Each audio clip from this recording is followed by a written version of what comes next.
I learned something last week, Mike. What's that? You really don't like Robert Persig. I think I'm coming around actually. Are you? Um, You didn't rate him very highly. yeah, well, I rated it higher than Zen and the Art of Motorcycle There Maintenance. is that. There is that. But yeah. I I will keep it in mind that if I run across more books by Robert Persig, I will absolutely pick them just to put you through that more and more because it just sounds fun to me. No. Let's not do Lila, please. Oh, too fun. Too fun. I've missed you, Mike. It's been Missed you too too. long. So, for Welcome back, those special guest Joe Bulig. I know, right? It feels weird, but I just appreciate everybody's patience in this whole process because work stuff got absolutely crazy and was not fun for a while. And Mike was like the golden boy here who was willing to take on Bookworm and keep it going and took the reins and such. So kudos to Mike. And but I'm very glad to be back at this point. So hopefully we don't have to do that again. Well, we are glad to have you, and I will just say special thanks to David Sparks, Sean Blanc, and Mike Vardy, who helped me talk about books in your absence. Yeah, they did a great job. So glad to have them step in for a few episodes here to fill in the gaps. Just for the record, like I've finished a couple of I read the E-Myth Revisited and Master of Change. I'm almost done with On Quality. I'm trying to make sure that there's not like episodes of Bookworm out there that I'm in the dark on. So there's that. Super fun. Cool. Well, when you're done, you're gonna have to pick a rating, and you're gonna have to go back and edit those WordPress Oh, true. pages so True. that Joshua's site is active or is accurate. That way there's not like missing. I'll do that. I will certainly do that. I better write it down or I won't do that. There's your first action item. Welcome back to the I've been show. how long we've been recording for 2 minutes and I've already got an action item from Mike. Huh. Not much You're has changed welcome. apparently. Thanks, Mike. Oh, too fun. Too fun. Well, obviously I don't have any follow-up from last episode. Question is, do you? I don't know about follow up from last episode, but I will share one thing here at the beginning. Getting ready to kick off the second life theme cohort on November 13th. And this one is going to go for 6 weeks. So it's going to wrap up the week before Christmas. And you were part of the first one. You can correct me if I'm wrong, but I would say that one went really, really well. I would 100% agree with that. If anybody is hesitating on that, like you need to join this. Like this was probably one of the best. I shouldn't say one of. So far, I would say it's the best cohort I've been through. So Wow. there's that. Awesome. I'm going to have to get that in a testimonial. There you go. You heard it live on the air. There you go. Cool. Well, thank you. It's a lot of fun. I do it with my wife, Rachel, and we walk through the 5 steps of building a life theme. And then the last week is really the capstone. It's a big party basically where we share our life theme and we get feedback from everybody else in the group. It was an incredible experience last time, and we're going to do it again. So as promised in the first cohort, I am raising the price this time. It is going to be $197. I did put a coupon together for the Intentional Family podcast. I'll do the same for Bookworm. So if you use the code Bookworm, you can get it for $50 off.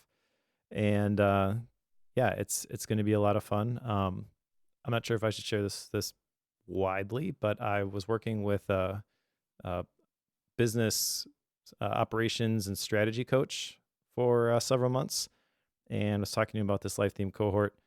And he said that I should be charging $1,000 for this thing.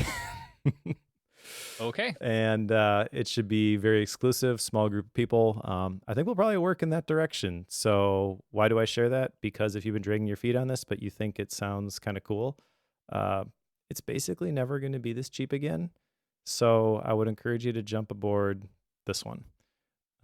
We will be doing other cohorts if the timing doesn't work or whatever. But I'm just trying to be upfront because this is the kind of thing I would want to know if I was deciding whether or not to join a cohort. I'm not trying to create like false urgency with this. Just this is what it is, and this is the one thing that if everything else fell apart and I had to go get a day job, I would continue to do this life theme cohort because this is my bread and butter. This is what really lights me up. So this is something that Rachel and I want to continue to grow and evolve. We got a few changes in store for this second one, and it's going to be a ton of fun. You can find out all the details and sign up at faithbasedproductivity.com/lifetheme. I will say, like, having been through this, I still to this day like reference that life theme and the values and such that I put together as part of going through that. So the accountability of having Mike and Rachel walk you through the process of developing your own life theme and the homework that comes with that is like having the accountability of somebody is expecting you to put this together and you're going to talk about it on the next one. Like that is exactly what I needed to actually put this together. I could probably talk to Mike and get the information and just go do it on my own, but it's significantly different having the cohort there and other people expecting to have conversations about yours. So I just found that incredibly empowering. So if I can give you any more accolades, there you go. But I absolutely loved it. Still reference it to this day, and it makes a big difference. So thanks for putting it together, Mike. Awesome. And if you're available, would love to have you back for the second one. Yeah, I will try. No promises, but I will try. All right. That's all I've got for follow up. Should we talk about today's book? Sure. All right. So today's book is officially my book, but I feel like it could be either of ours based on the conversations we had previously. And I'm fighting a little bit of a cold, so I'll rely on you to help me carry this one. Certainly. But the book is Clear Thinking by Shane Parrish. And there is a blurb from James Clear at the top of this one, at least on my copy. Does yours have that? Yep, it does. Yeah. So, and if you look at the blurbs on the back, these are some pretty big names. Shane Parrish is the person behind Farnham Street and also co-author of The Great Mental Models, which we've read a couple volumes of those. We both like those a lot. We both like Shane's style a lot. And so I pre-ordered this book, I don't know, 3-4 months ago probably when I first heard about it. And it's out now. So timing just happened to be perfect for Joe coming back on the show. I floated this idea and sounded like you were pretty excited about this one. Yes, absolutely. I saw this one hit the pre-order status and it's like, that'd be a great bookworm book. So I ordered it, and then whenever we were texting about what book should we do first, and you pitched this one, I was like, well, it's sitting on my shelf. Like, this is easy. Like, easy, done. Awesome. So this is not the standard 3-part book. There is a preface, an introduction. There are 5 parts, and then a conclusion. I'll ask you before we get into this part by part. We won't go chapter by chapter because the chapters are actually labeled kind of weird. Yeah, that's true. But what were you expecting when you cracked this one open? What was your first impressions as you approached this Mortimer Adler style?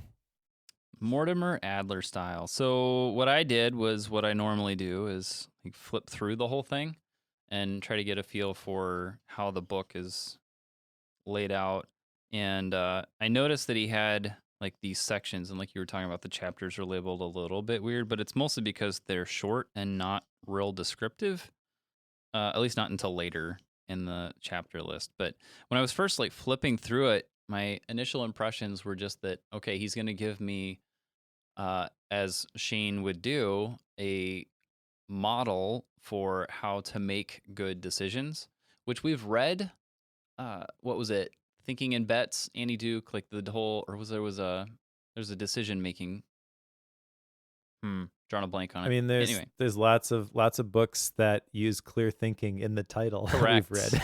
Yes, we like clear thinking apparently, and so coming into this one, I knew like Shane is going to give us his take on how to put together thinking models and decision making models, and that's exactly what he gives us. I will say that even though that's what I expected and that's what he gave us, I can really appreciate that there's not like a bait and switch here, because it seems like a lot of times there's a this is what I expected to get and they gave me something different. I thought I was going to get lemonade, but somehow this is orange juice. Like this is in the same vein but different, and I didn't get that with this. So Shane did a very good job of letting the cover and all of the outlines and the bios and such point you to what the book itself is actually about. So I really appreciated that, and that's not common. So I was grateful that Shane pulled that off.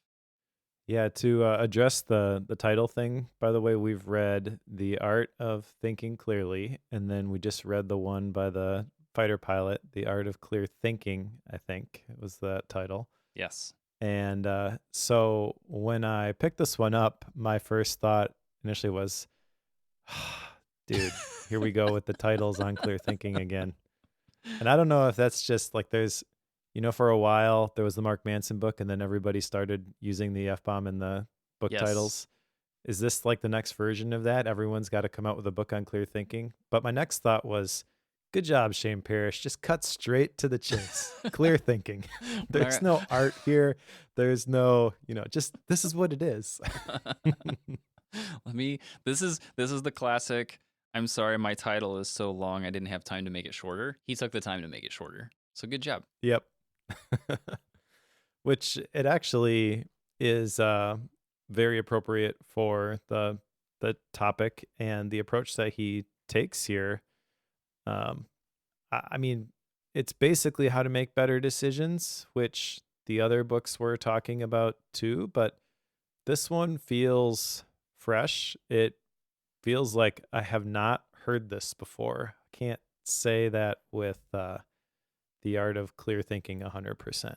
I think that's because, and I'm probably jumping to the end of the episode already because this is what happens, but I think that's partially because when we've read these other books about clear thinking, they don't always describe what the problem is and what clear thinking solves and what the process is to get to that. They simply jump to the end of, here are the things that you do to think clearly, without giving you like, here are all the skills you need to develop, here is why you need to develop them.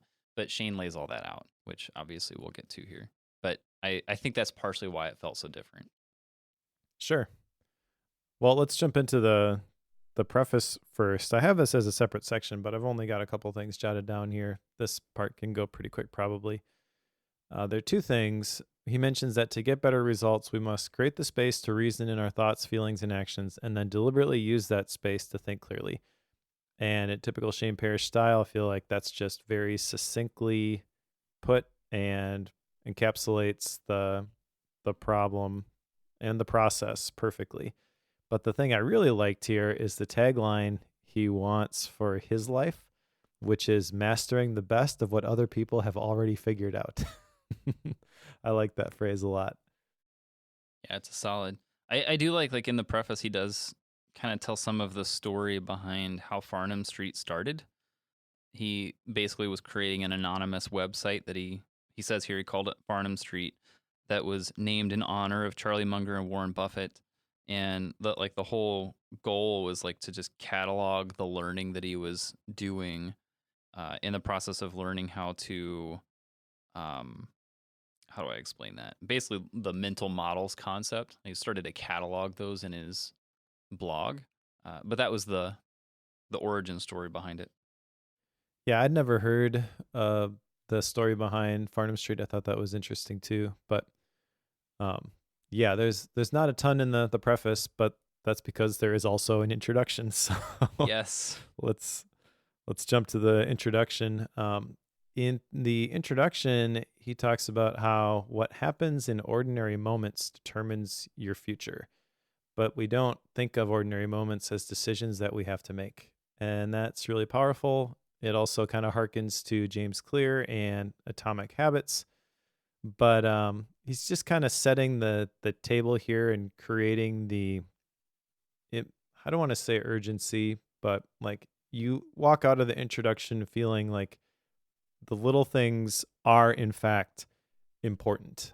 And then there's a phrase that I really like here that time is the friend of someone who is properly positioned and the enemy of someone who is poorly positioned.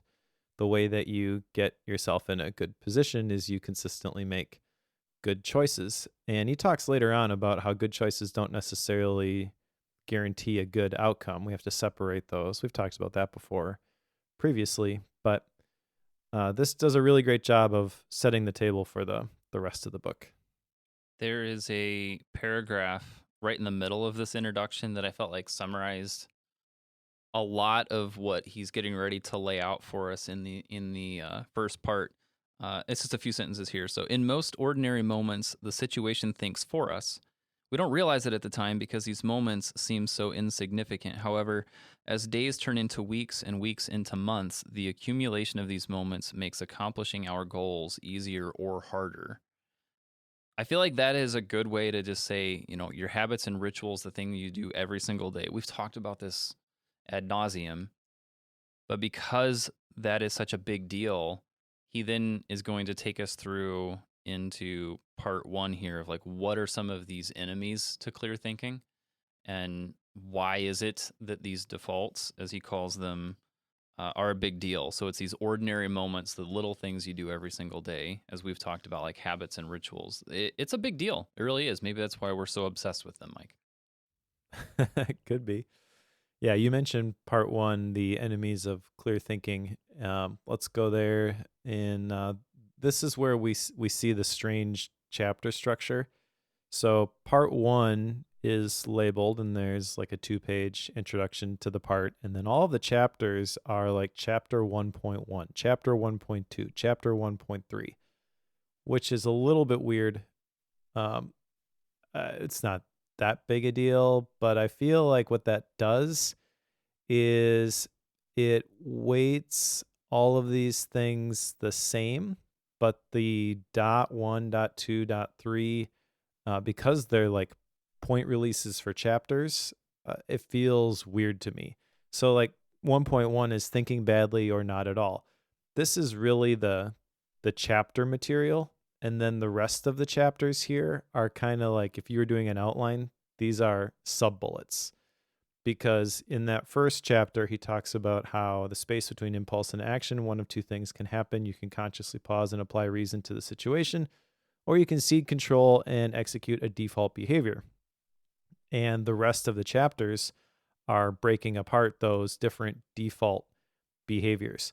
So it's almost like thinking badly or not thinking at all. That could have been the part one section. And then the chapters could have been the defaults underneath there. I don't know. It just feels a little bit disjointed, like formatted this way. And I'm not necessarily saying that my way is better, but it does kind of make me think that, he's a blogger, Farnham Street, right? So maybe all of this stuff was originally intended to be at least repurposed as blog posts. Maybe he was writing this in public and intending to publish all this stuff along the way. I don't know. That makes more sense for the way this book is structured, I feel. The problem with that layout, like what you're saying, I'm not saying you're wrong, is that when you get to the other parts, it's not set up that way. It's different. So like each part has like this little story that comes into it, like a 2-page story that introduces the part. But then like you're saying, 1.1 feels like the introduction, if you will, of that part. But when you get to part two, there's not one. It just jumps right in. Yeah, So that's true. it's also not consistent. So from a layout stance, it's a little odd. I'm with you. I feel like the point 1, 2, 3, like one point, like we're going to talk about chapter 1.2, and then later on we'll talk about chapter 2.3. Like for some reason that doesn't bother me. I don't really know why he did it that way, but it is just different. I don't know. I don't know that I have a I like that more. I like that less. If anything, he needs a 1.0, and then that's the introduction to the part, and you could start with that. But it didn't really strike me as odd. I thought it was a little an attempt to be different, likely for the sake of just being different. But I don't know that. Maybe there's more to it. Which that is fine. Like I applaud him for not just following the same format that we see in all the other productivity books. But the first chapter, while it's not as clean in the other parts, he does frequently at the beginning of the first chapter in a section provide a list. And then you know that the next 4 chapters are going to be the items that are in the list he just shared. Yes. So I don't know. I mean, it's a very minor detail. I mean, the content here is awesome. Um, Going back to the first section, the thinking badly or not thinking at all talks about the brain's default settings, and then there are 4 of those: the emotional default, the ego default, the social default, and the inertia default. And then the last chapter in the section 1.6 is default to clarity. So he's basically framing it with 1.1, explaining the defaults in 1.2 through 1.5, and then 1.6 is basically charting the path forward and going into the next section. These defaults, I don't feel like there's a whole lot new with these defaults. So if there's one that you particularly want to talk about, that's cool. But the emotion default is basically just giving in to how you react emotionally. The ego default, that's basically we don't want to look like an idiot. The social default, we get rewards for going with the crowd. The inertia default, it's easier to keep things the way that they are. So recognizing those biases that can kick in at any moment, I feel like that's really what he's talking about here. And really awareness is step 1 to overcoming this at this point. Yeah, I don't have any of these specifically that I wanted to cover, just that like being aware that these defaults exist, but also I just want to point out like he had a way of explaining what these are and how they come about that I felt like was new. Something about the way he was explaining these, like we've talked about default mode networks and how we just go to the easiest thing. And like one of the things I wrote down was the inertia default. Like the word inertness just refers to laziness or idleness because we Yeah. just like it's when you just don't want to exert energy to change things or to go against the grain, if you will. So that inertia default becomes a big deal. Well, as I was processing what he was like, how he explained these defaults, again, the stories behind it and the explanation of those stories. Like in one case, he was talking about lemmings and how individual lemmings rarely make history. Lemmings in collective will make history, but a specific lemming wouldn't. So just going with the flow and following what everybody else is doing is not the way to make a big impact. That kind of struck a chord with me. So I wrote this as an action item. Becky and I are going on a date night tonight. Though I should probably figure out where. Um, we're we're planning to catch up. We haven't had a date, just the two of us, in a while, and our kids are finally old enough to stay home on their own. So this should happen more often now. But um, the the thing I need to talk through with her is like, what are some of the defaults? Like, we've got a few areas in our marriage and in our family life that just aren't quite going the way we want them to. And my question to her is about to be like, what are some of the default decisions that we have happening every single day that we could change that would help us improve both? Maybe it's one thing that changes both of those. Maybe there are different things that need to happen in both cases. I'm not certain, but regardless, I want to have this conversation about some of these default actions and rituals that we have going on to try to help us improve those. Because it like I was saying earlier, like those little things do make a big difference. Nice. I'm anxious to hear the results of that action. I'm terrified to tell you the results of that action. All right. Anything else from part 1 before we jump into part 2? No, let's go. All right. So part 2 is the one that I jotted the most down from. That is building strength. And this is really about what we're going to do to combat those defaults. I guess that's kind of the last thing he mentions in chapter 1 is that while you can't eliminate your defaults, you can reprogram them. And it's important to do that because almost everyone is going to lose their battle with willpower at some point. So creating an intentional environment where your desired behavior becomes the default behavior is the way out of this. And again, very much like Atomic Habits by James Clear in that belief. But part 2, building strength, is where we talk about self-accountability, self-knowledge, self-control, self-confidence, strength in action, setting the standards, and then exemplars and practice. So there's lots of stuff here. And the first chapter, let's talk about self-accountability first. This, well, actually, before I talk about it, do you think, because you know me pretty well, what I'm going to say about this section? I could probably make some guesses, but I feel like it's in a bunch of different realms. Like talking about how like Yeah, that's fair. you struggle to keep yourself on track and want to jump to new things. Like that's a classic, right? So I could Yeah. see you going that route, but I don't know that I would lock you in on that. Well, I feel like I use the term personal responsibility quite a bit, and that's really what this is talking about.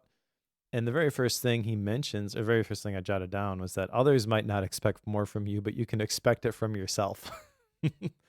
And then he goes on to talk about how no one cares about your excuses except you. Just because something happened that was outside of your control doesn't mean it's not your responsibility to deal with it the best that you can. I mean, he's kind of brutal in the way he Not talks about kind of. this. He is brutal. Yeah, but I like it, to be honest. Part of that is probably his personality. I don't know him personally, but he does mention at the beginning, by the way, some personal stories, and he says that he worked for an intelligence agency with a 3-letter acronym, but doesn't Doesn't tell us what it doesn't was. list which one it is. Yeah, but he shares some stories there from his time there, and high stakes, high pressure scenarios.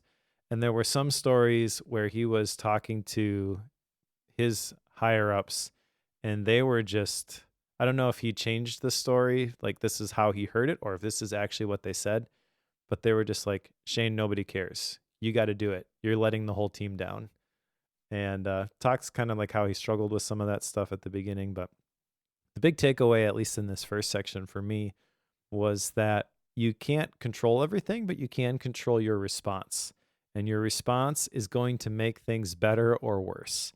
So that's one of my action items, is to ask myself, will this make the future easier or harder? And I am not going to, this is kind of a conceptual action item, which is par for the course for me. But really what this is a thinking time question, or a clarifying question I have in my toolbox.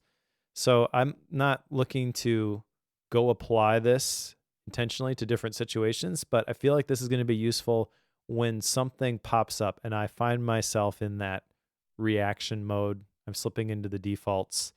I'm hoping that this question will stick with me and trigger at that moment, and I'll be able to recognize, hey, yeah, this thing that I was about to do because I'm emotional right now is actually going to make things worse. So maybe not do that. But I don't know that there's another way to apply that as an action item. I mean, this is something that you just have to, like, I feel, get inside you, and then hopefully it bubbles up when you need it. But that's the intention with that one. And I feel like that's the intention for a lot of these, is to make you aware of the situation, help you understand what those questions are that you need to be asking of yourself. And then the idea is that over time, because you become aware of those, if you continue to bring those top of mind, you will start to internalize them, and then your decision making becomes easier over time. It's not going to be an overnight. This is going to change the way you think immediately. This is a process of developing those habits. The beginning of this chapter talks about like excuses, and like the story you were telling about a colleague being completely brutal with him. He was giving excuses about not getting to work on time, and then he wasn't able to get the project completed in time, so he was late. And as a result of that, he had this whole list of excuses for why it wasn't done in time, and he sent it to the colleague. But the colleague sent this other response back, but had a PS at the bottom of it that I thought was hilarious. Don't blame the bus for being late. Buy a car. Like, it's brutal, right? Like, Yeah. you're the one saying it's somebody else's fault. We all know people like this who regularly blame all the things. Like, I had a flat tire. I had, my boss made me stay late to work. My You name it. Everybody has those excuses, and it's somebody else's fault that I didn't get something done, or something prevented me from making it to the engagement. And it's easy to fall into that because we don't want to be the ones responsible for it. We read the book Margin, right? And that particular book would tell us that if we had the margin, those types of extenuating circumstances are not a big deal if you have that margin built in.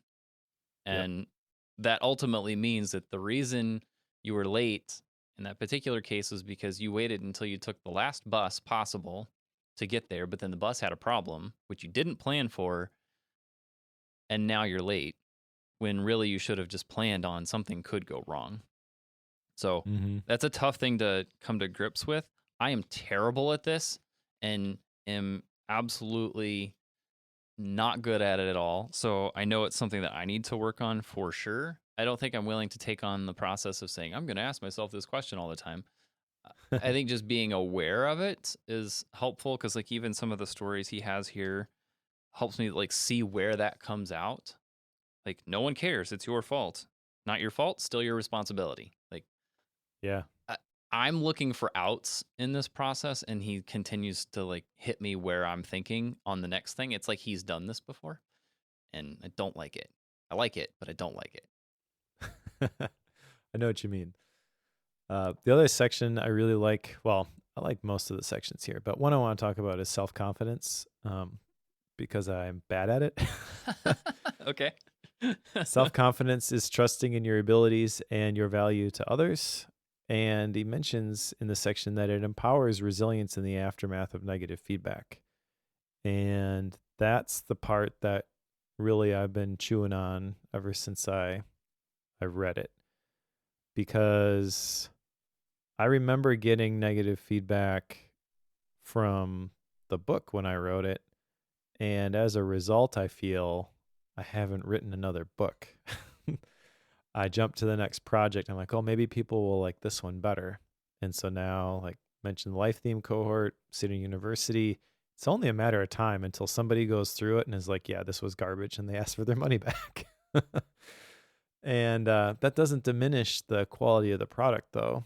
And so I feel like I'm in a better spot, better prepared. I feel like I am moving in the right direction at least. But I do kind of ask myself that question all the time and need to develop that confidence. One of the things that he says in this section, which I think is maybe something that a lot of bookworm listeners need to hear, is on page 63. More dreams die from a lack of confidence than a lack of competence. And I feel like if you're listening to Bookworm, that's probably true of you. And I've definitely been in that place before. Maybe you can relate, Joe, but I feel like this is pretty common for people, idea people, uh, creatives or aspiring creatives, people who want to make something. You can be held back by a fear of what other people are going to think about it and not even realize it, I feel. The sentence right after the one that you were talking about, more dreams die from a lack of confidence and a lack of competence. The sentence right after that is also telling. But while confidence is often a byproduct of our accomplishments, it also comes from how you talk to yourself.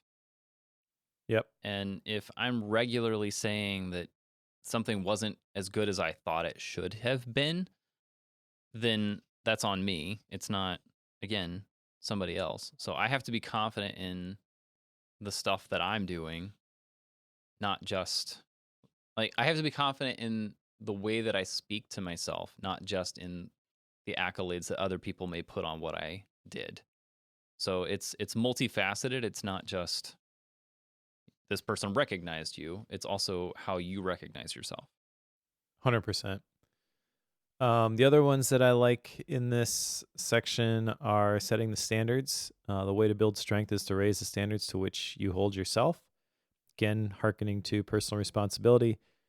But he mentions that we unconsciously become what we're near, so be careful who you surround yourself with. That actually leads into the next chapter. But before we get there, he says standards become habits, habits become outcomes. So This, I feel, reinforces the idea of battling perfectionism, because perfectionism will say, don't release it, don't release it. It's not quite right. You can always improve it just a little bit. I have published consistently to YouTube for about 8 weeks in a row now. And I feel like that's a great playground for this. But what I have found is that it is the cadence that has allowed me to get better at YouTube.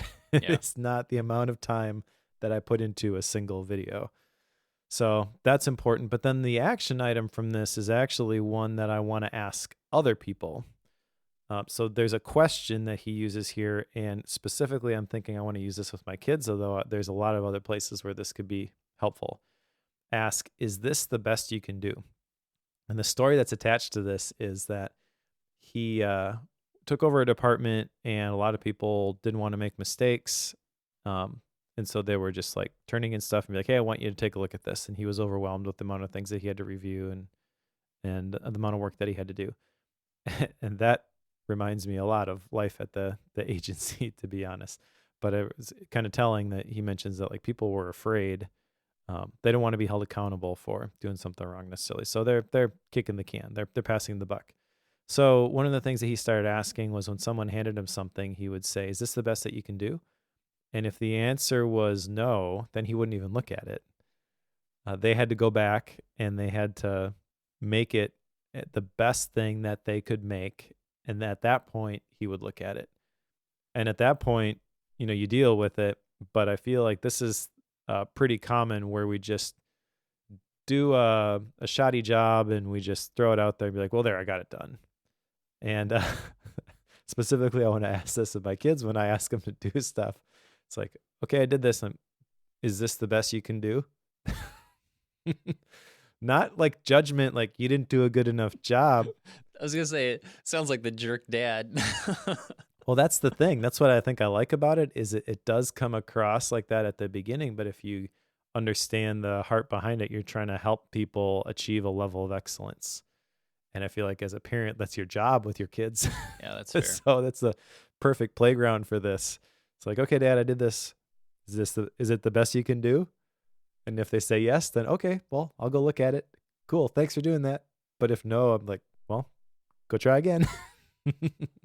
No point in me wasting my time if you haven't taken the time yourself. Last thing that I jotted down here, another action item from this section. So I have 3 action items, I think, from this section here. But the last chapter is exemplars in practice. And basically he says, if you don't curate the people in your life, the people who end up surrounding you will be there by chance, not by choice. And you need to choose the right exemplars or role models who raise your standards. And then he talks about having like a board of directors for a company. And he talks about identifying people who are going to be fictional board of directors for you personally. I think that's a great idea. I don't know. This kind of reminded me of something we did in the past. Maybe it was like a Napoleon Hill book or something. But I like this idea, and I am totally going to make a note of with my personal board of directors. And like just as an example, maybe you have a director of habits, and that's James Clear, right? It's people who you are going to look up to for a specific thing. That's the key here.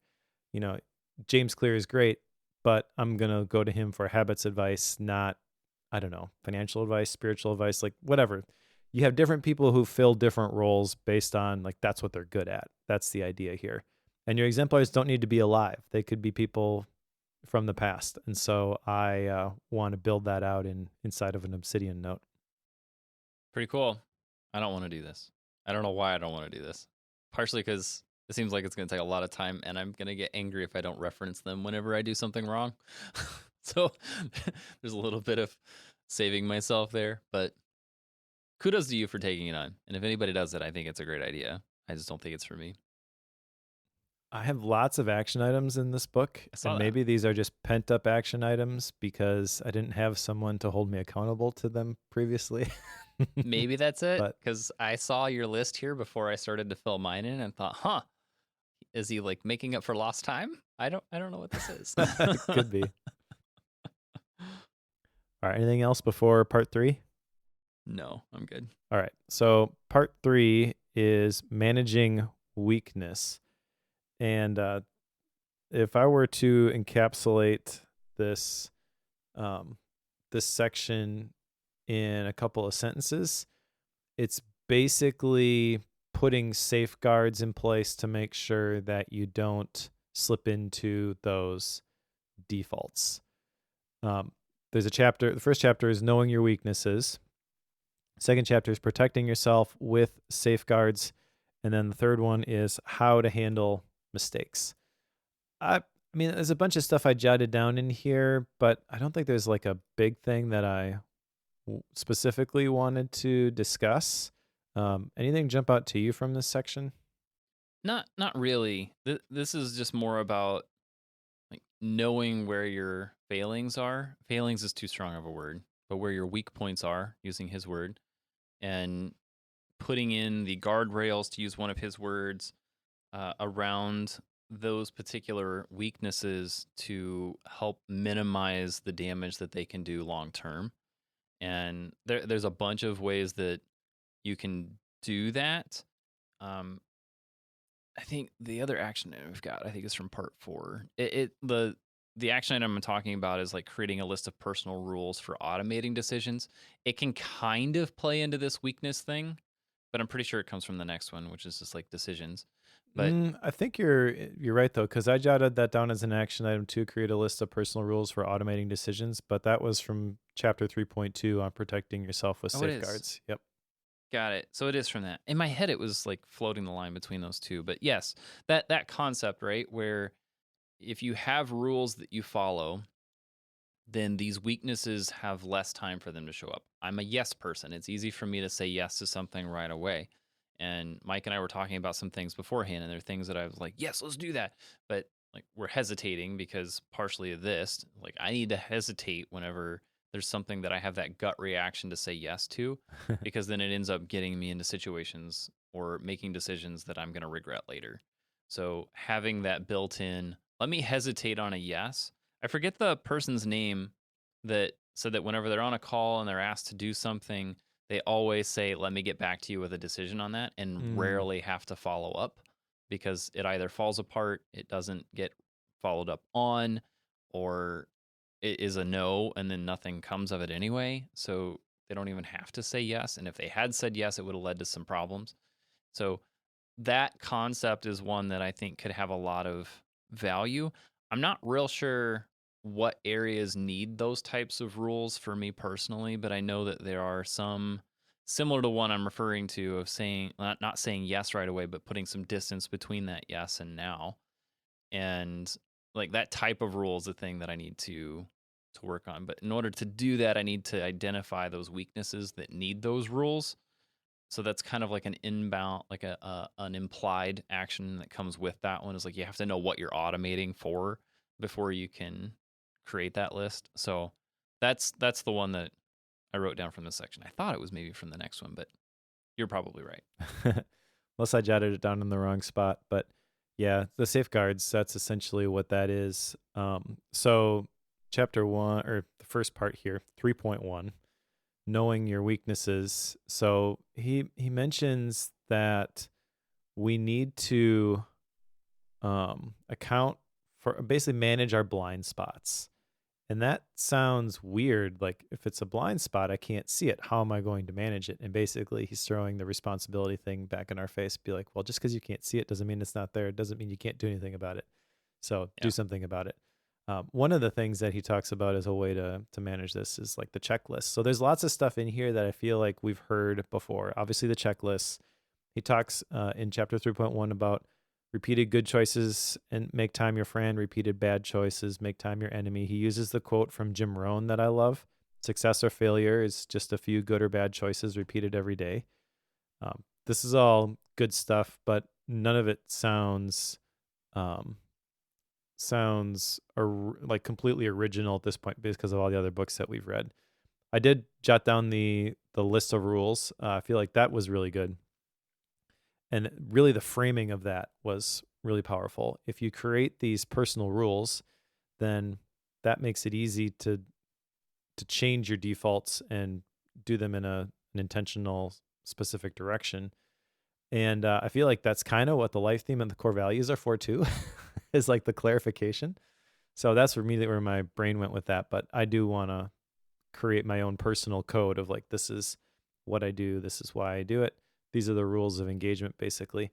I really don't know that like creating those and writing those down in a note is actually going to provide me any additional clarity because I have the life theme, because I have the core values. I'm already moving in this direction.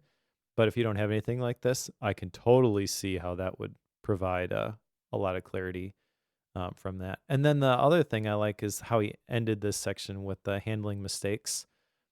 He says specifically that the biggest mistake isn't the initial mistake, it's the attempt to cover it up. And that mistakes turn into anchors if we don't accept them. So again, taking responsibility. Yeah, I messed up, and this is what I'm going to do to try to fix it. There's a lot here, just like understanding weaknesses and then learning what to do about them. Like that's ultimately the point here. So yeah, it's good. I think you've got a big ask in your list of action items that encompasses this one. Well, we'll get to style and rating, but this was a very engaging book for me. I feel like I learned a lot. Maybe it was the right thing at the right time. Maybe I don't know, really fascinated by the concept and the approach, but there was let's just say the mind node for this one is pretty big. The next section is another big section of that mind node, by the way. This is decisions, clear thinking, and action. And this is essentially following a process that he outlines at the beginning. There's a visual for the decision-making process. We define the problem, then we explore possible solutions, then we evaluate the options, then we make the judgment, and we execute the best option. So that's basically what this whole section is about. And then the chapters are kind of broken down into the different parts of that. I don't know that I want to talk through the whole decision-making process because, again, I feel like I've heard that part before, but there's some specific things in these chapters that are kind of interesting to me. I'll give you an opportunity to go first, though, if you want. What stood out to you from this section? Yeah, the decision-making process chart that he has in the like intro to the part where he has those 5 pieces, right? The define, explore, evaluate, make the judgment, and execute. He has those 5.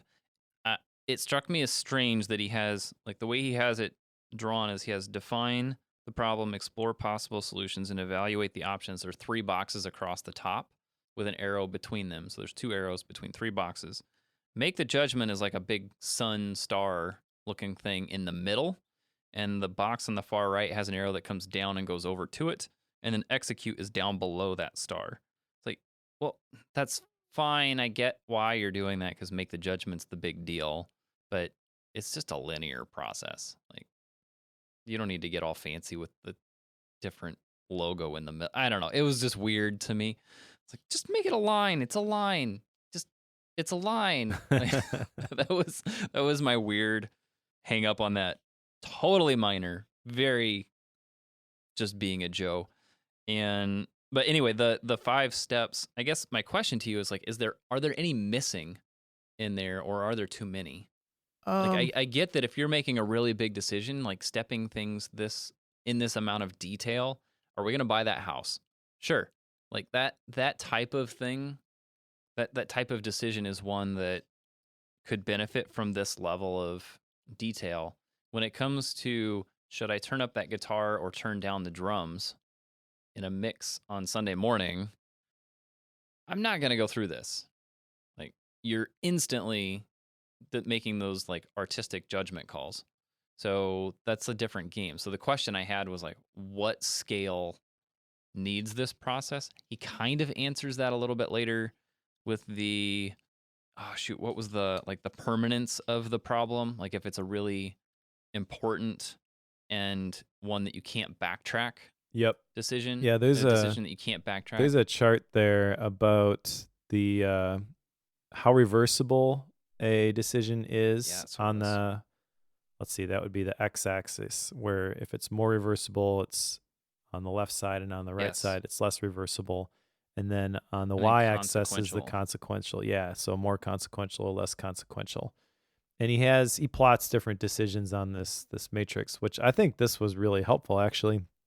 So there's like moving small furniture in the less consequential, more reversible, and way on the other side, upper right corner, doing something that could kill you, more consequential, less reversible.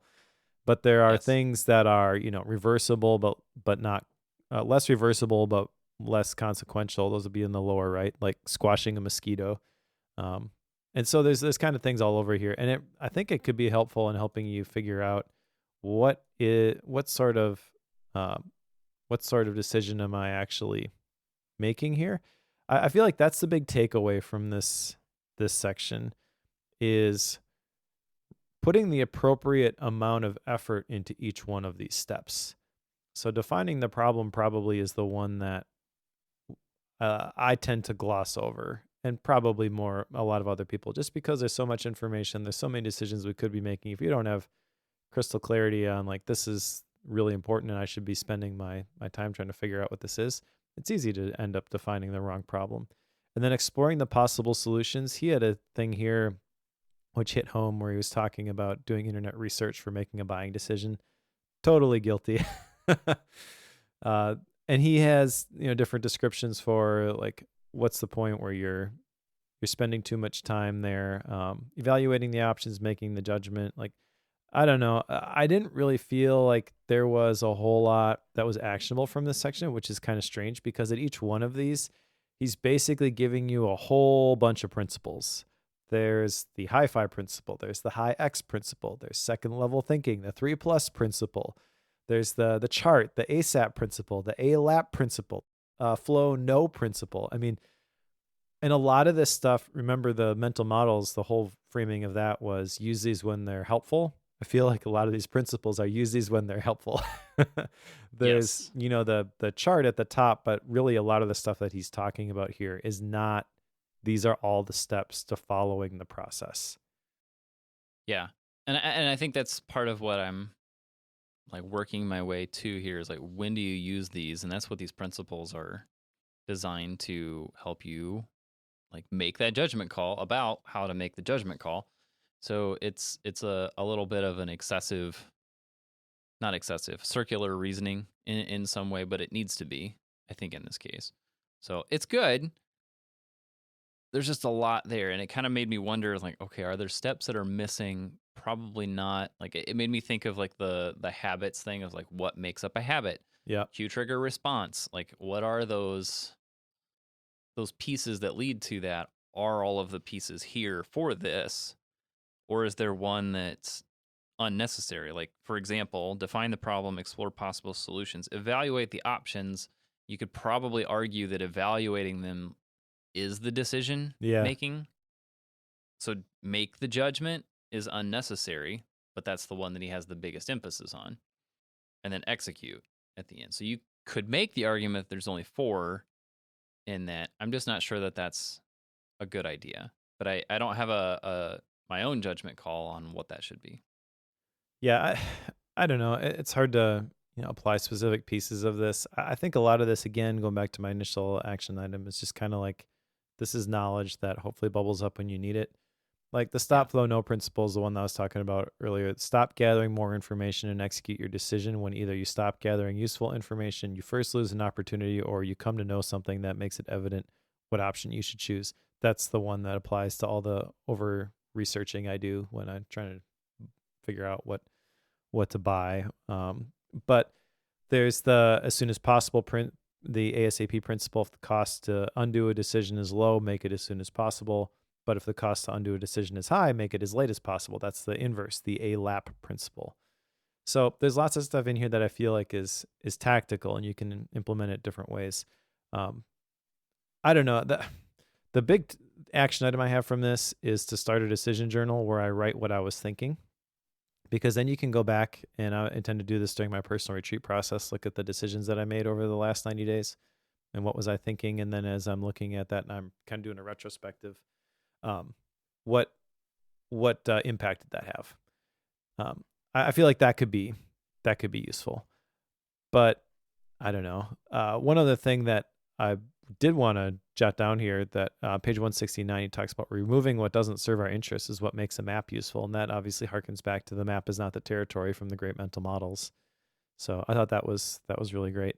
But also, like, just in that whole section about evaluating the options and most information being irrelevant, curate the good stuff and decide for yourself what are the points of interest that you want to put on your own mental maps, decision-making maps. I mean, I know you don't like the term map of content, but essentially that idea of a map is really powerful, and you can apply that in a lot of different ways. And he's really talking about it as a framework for making better decisions at this point, and I think that's kind of cool. All right. Anything else from part 4? I don't think so. All right. Well, let's go on to part 5 then, which is wanting what matters. And this chapter starts with talking about Carl Pillemer and the 30 Lessons for Living. Have you read that book? Actually, I guess it doesn't start with that. That's in chapter 2, but that was a big emphasis in this section. Are you familiar with that book? I know I've talked about it a lot. I'm familiar with it. I have not read it. So I know about it and some of the stories around it, but I've not personally gone through it. Have you? Okay. Yeah, I mean, this is one that I read for a Gap book a long time ago, but I've gifted it a bunch because it's really good. And basically, what Carl Pillemer did is he went to all these nursing homes and interviewed like 10,000 people who were living their best life, and like, what was the secret to you living a good life? And he condensed it down into 30 lessons for living. So this whole section kind of reminded me a lot of of that book. He mentions it explicitly at the beginning here, but there are a lot of references to takeaways from that book throughout the rest of the section, I feel. Also talks about memento mori, which, by the way, I've got a whole YouTube video on that. Did you see that one? I saw that you had it. I started it, and then somebody interrupted me, and I forgot to go back to it until you said that just now. Well, basically, it's a summary of the concept of memento mori, and then what I have done is I have embedded a code snippet into my daily note, which takes today's date and the average 80-year lifespan and says your life is X% over, which some people maybe are freaked out about, but really it's an encouragement to make the most of the time that you've got left. So what doesn't get measured doesn't get managed is essentially the principle here. And by looking at it every day, it kind of lights a fire to, hey, you're not going to be here forever, so let's make today count. It's kind of the idea there. But he kind of talks about it in this section as don't put off the things that you really want to do. And this is where like this kind of ties into the 30 lessons for living. Time is the ultimate currency of life. You get to decide what's a priority for you. And we regret the things that we don't do more than the things that we do. So the question that he mentions from Steve Jobs, if today were the last day of my life, would I want to do what I am about to do? And if you say no too many days in a row, then maybe you got to change your situation there. I don't know. I really like this section. I feel like this is a really cool way to kind of wrap up the book. And really what he's talking about here is all the stuff that people typically think of success. That probably doesn't matter. Don't be a happy when people. Those are people who are saying, I'll be happy when I achieve this goal, right? This outcome. Those people never actually are happy. And there's a Greek word he mentions here, phronesis, which is a word for the wisdom of knowing how to order your life and achieve the best results. And I like that a lot. When I read that, I was like, if I were to encapsulate what I want to do with the rest of my life, it is to study and apply this phronesis. There was a point where he mentioned somebody, I want to say it was in their late 80s, was asked about some of their advice for younger people and said that they wished they had worried less because more of my worries never came to fruition. There's also, this is from chapter 5.4, Life Lessons from Death, he asked one of his friends the question, if this were your final year of life, would you be living the same way you are today? And he said, no, I'd spend my savings, run up my credit cards, and start a drug habit. So, like, that's a lot of what people tend to think of whenever, like, if I'm going to die in a year, I'm going to burn through money. Like, that's what a lot of people will say that they want to do. No, that's not something you should start doing as like a daily practice, because live every day like it's your last. Well, you're not going to burn through your savings and give everything away to charity right now, if that's the case, because you still have to pay your mortgage.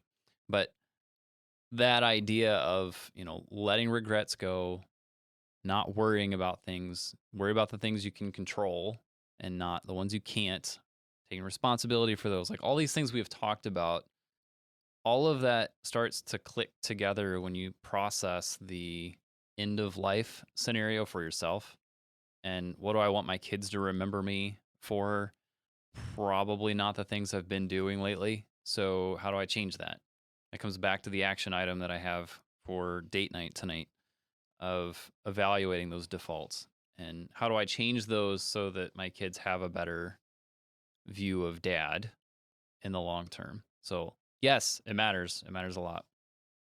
Yeah, there's so much good stuff in this section, and like a lot of the book, there's so many other places to go so much deeper with this. I feel like Shane does a really good job of pulling it all together and teasing out the highlights. But because there was so much emphasis on the 30 lessons for living at the beginning, and then he talks about the memento mori and the life lessons from death, I kind of felt at this point he was probably doing this the whole book, but at this point it kind of became evident to me how much he was borrowing from other sources. And this is like obvious. He mentioned this at the very beginning, mastering the best of what other people have already figured out. He told us exactly the approach he was going to take.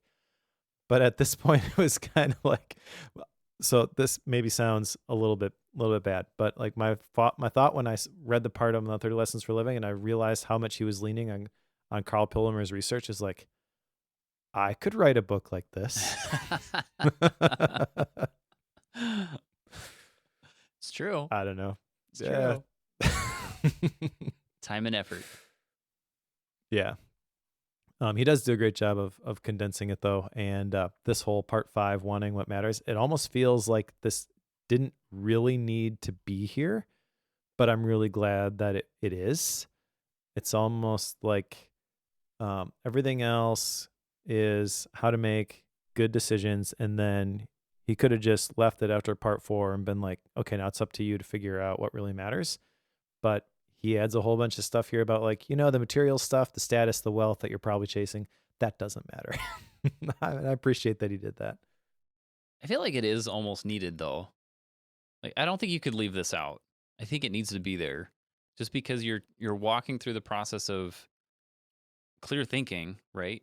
These are your defaults that are bad, that lead us to strained relationships in not good work scenarios, et cetera, et cetera. How do you overcome that? Building in some skills like the self-accountability and such, self-control, self-confidence. You build up those strengths and learn to make good decisions. The question is, what decisions should you be making? Like, that's the underlying missing question that needs answered. And he answers that with part 5. It's like, well, you could be making decisions about how to get more money, but that's not what you should be making decisions about. So he does at least point you in the right direction. He doesn't tell you what to make decisions about, obviously. That's much too broad of a question to answer. But I think it is important that he at least points us in the right vein, at least. Well, he kind of does. I mean, he says no one wants to spend the last year of their life checking email. He I guess my impression of this last part, you're right. Like he does need to provide some direction there, but this just feels way more opinionated than I would have anticipated going into this book. I don't disagree with anything that he says in this section. This is probably my favorite part of the book. Yeah. But I feel like once you get to this part, if this is the first book you're reading like this, you're new to bookworm, you're just starting to dip your toes into the productivity books that we typically read, I feel like there's a good chance he's going to tick some people off at this point, which I think is cool. Like, kudos to you for making that stand. Like, people are either going to love Shane or they're going to hate Shane after this section. Right. And that's good. It's okay to put a stake in the ground. Yep, totally. All right, so let's go to the last part here, the conclusion. And this is the value of clear thinking. This is a phenomenal outro to this book. Page 245, he says, good judgment is expensive, but poor judgment will cost you a fortune. Really, like, you maybe don't think you have the resources to think about this stuff, but you can't afford not to think about this stuff. When you revert to defaults, you engage in a game that you can't win. The key to getting what you want is to figure out how the world works and to align yourself with it. I mean, lots of description here of systems and processes, and I think that's great.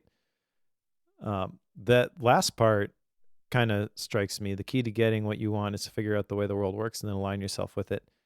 He talks kind of at length in this last part about how a lot of people feel like, well, it's not fair and things should change. And he's basically saying, things aren't going to change. So what are you going to do about it? Are you going to just accept that this is the way that things work and then use that to your advantage and try to create better outcomes? Because that's what you should do. And I totally agree with that.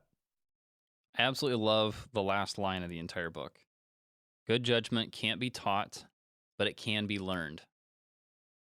I absolutely love that, just because it's not something that he can put, like, he can put how to learn it in a book, but he can't teach it to you because it's something you have to learn internally or pick up by watching examples. Like, you can have people tell you stories and you can have people show you, but you're not actually going to fully learn and understand that until you wrestle with it yourself.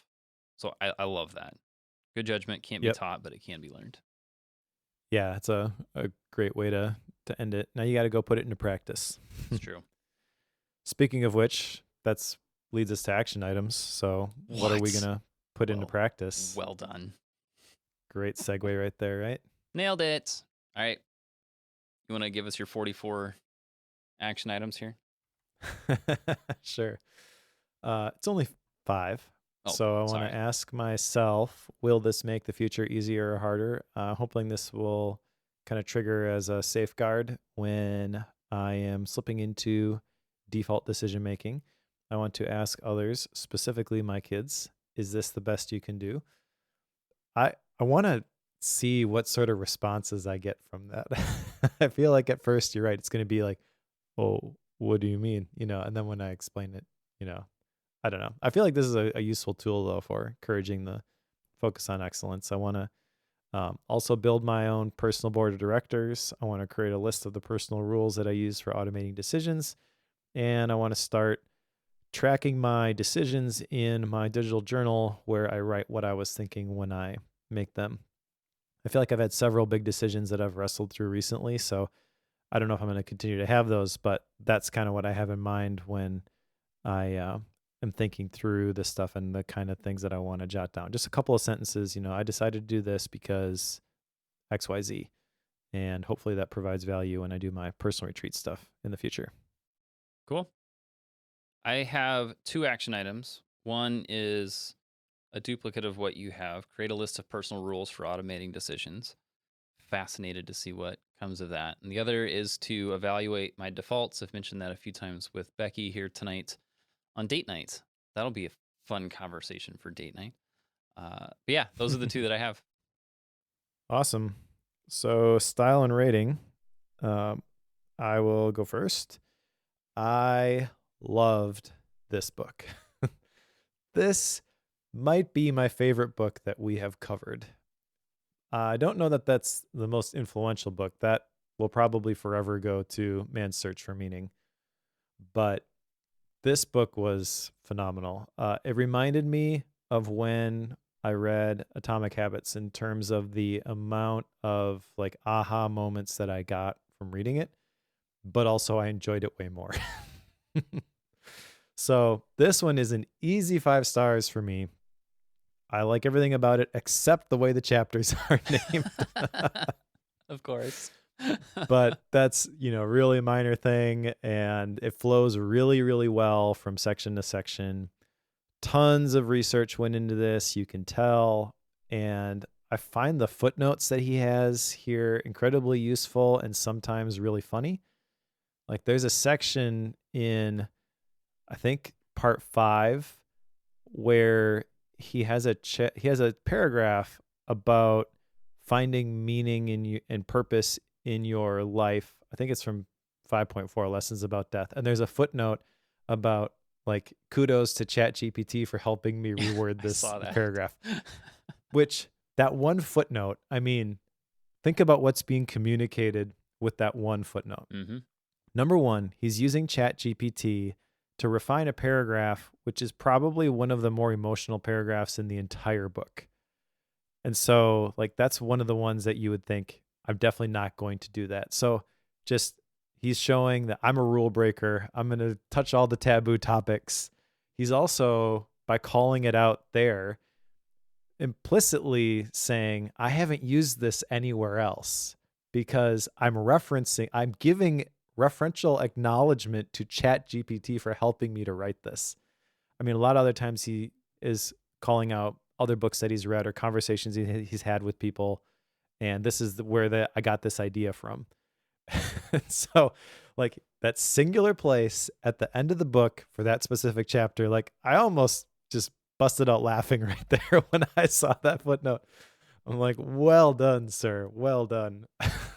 And that hit me because I've had conversations with Chris Bailey and other creatives recently about like, what is the approach that we're going to take in terms of ChatGPT and AI tools in the creative process? Because some people are like, oh, well, no, everything that I write is going to be what I write. And other people are like, no, I'm going to use it to help me come up with stuff. And it feels like we're still kind of figuring out where to draw those lines.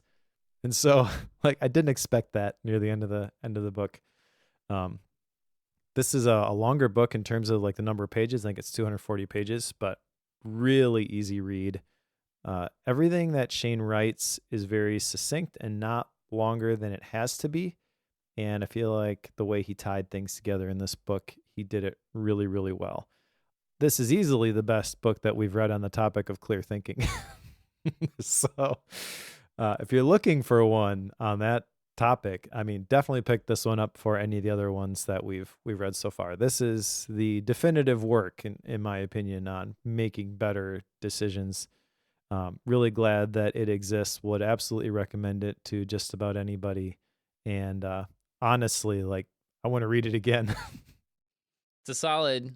It is a solid. So you're giving it a 5.0. I will join you at 5.0 just to get that out in the air right away, because this is a solid book. Shane Parrish is tough to argue with. Obviously, we've got a few like super minor details that we're talking about as far as issues, but it's tough to even call them issues because they're so minor.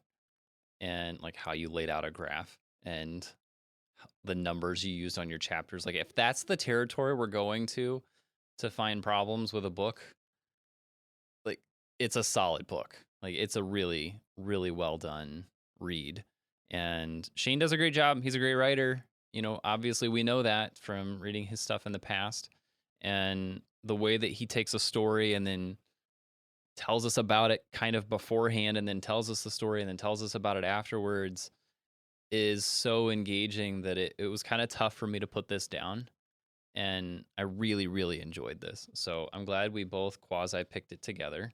And I'm glad to have gone through it. I think I'm with you on this is the best clear thinking book we've picked up so far. Pretty easy to make that recommendation. I also feel like if you're new to like the nonfiction world and are trying to find a good book to get started with some of these topics, this is probably a good one to start with. I would say that because it's covering a lot of topics that we discuss at length on a specific book, covering that entire topic. But you get like the overview of the whole structure of so many things with this. So absolutely love this. Glad you picked it, Mike. Good job. Awesome. All right, let's put Clear Thinking on the shelf. What's next, Joe? Yeah, so the next one is Build by Tony Fidel. The subtitle on this, An Unorthodox Guide to Making Things Worth Making. If you don't know Tony Fidel, he is the guy who led the teams that created the iPod, the iPhone, the Nest Learning thermostat. Anybody heard of these things before? He led the teams that created those. So I think he knows some things about building stuff. So I'm fascinated to see some of his thoughts on this. This is very highly rated on the Amazons. So keeps hitting my radar. So I figured what better book to pick than one about making things on a return. So this will be a fun one. I'm looking forward to reading this. However, this probably means that my Gap book doesn't get read because it's 416 pages. What? I've not picked this up. Like, I don't have it in my hands. I did not know that.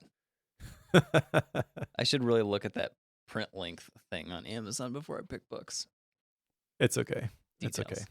This does look like a fun one. Why not? Pick a long one. All right, what are we doing after that? After that, I have another book that I have pre-ordered many moons ago that is actually coming out this Wednesday as we record. So I guess there's a possibility that I'll have to change this if there's some like last minute fire at the warehouse. But Adam Grant has a new book out called Hidden Potential. And I really enjoyed the last Adam Grant book that we read. So I think this is going to be a really fun one for Bookworm. So Hidden Potential by Adam Grant. We will cover after Build by Tony Fidel. Cool. All right. And then Gap books. I do have a Gap book that I really want to read. So I'll probably start this one before Build comes. I just ordered Build, so it'll be here a day or two. I have a book by Brennan Dunn, who is the guy behind what is that? Right Message, and has a course, Mastering ConvertKit. He's basically the email guy, the personalized email guy. So I've actually learned a lot from Brennan Dunn about sending better emails, but he has a book now called This is Personal. And it's basically a book about sending personalized emails. All right. Probably exciting to myself and like 12 other people on the planet, but I'm excited about it. Pretty cool. I actually, so I put down a couple Gap books here. I'm almost done reading Tribe of Mentors.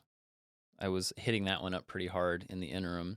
But I also read a book called Brain Energy by Christopher Palmer, which is like the neuroscience behind mitochondria and the energy in your brain that leads to mental health, success, or disorders, and how many mental disorders are actually very, very connected. It was fascinating, but very neuroscience-y. If you love science and the brain and like cutting edge theories behind all of that, this was a book for you. Pushing all my buttons. I'm going to have to check that one out. Yep, there you go. Thanks to all of you who have stuck around with Mike in the last 3 episodes. I'm glad to be back. So I'm glad we're able to bring this all back. And if you are someone who reads along with us, the book to pick up is Build by Tony Fidel, and we will cover that one with you in a couple of weeks.